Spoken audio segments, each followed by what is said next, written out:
kumusaraba wemeye kubabara,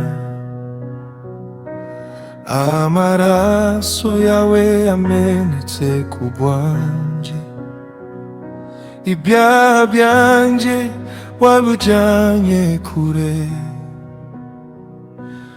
unsubiza amahoro mu mutima wanjye.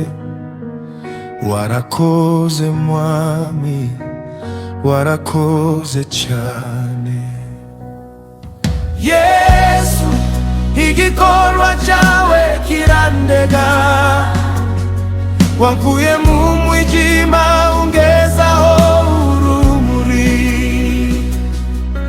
urukundo rwawe warandengeye, hambundi uwawe zaririmba iteka.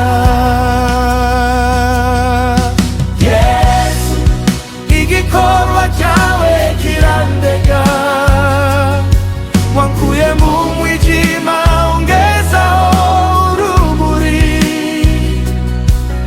urukundo rwawe warandengeye,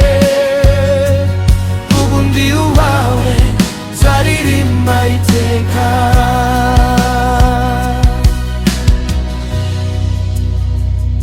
Warapfuye maze urazuka ku munsi wa gatatu, urutsinda urupfu njungura mu mva,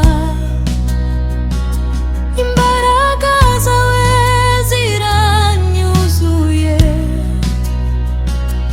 ndi muzima kuko uriho mwami wanjye. Haleluya, ndi watsinze muri wawe. Yesu, igikorwa cyawe kirandega, wankuye mu mwijima ungezaho urumuri, urukundo rwawe warandengeye, ubu ndi uwawe nzaririmba iteka.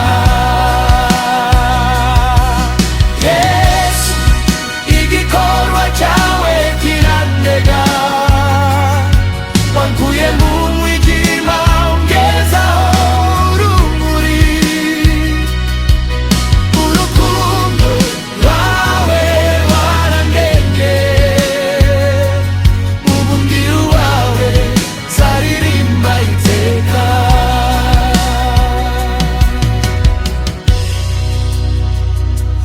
Niyo isi yose yanyanga nkagwa, ijambo ryawe rirankomeza buri munsi, umwuka wera antuye mu mutima, anyobora mu nzira y'ubugingo, ntuzigera unterana data.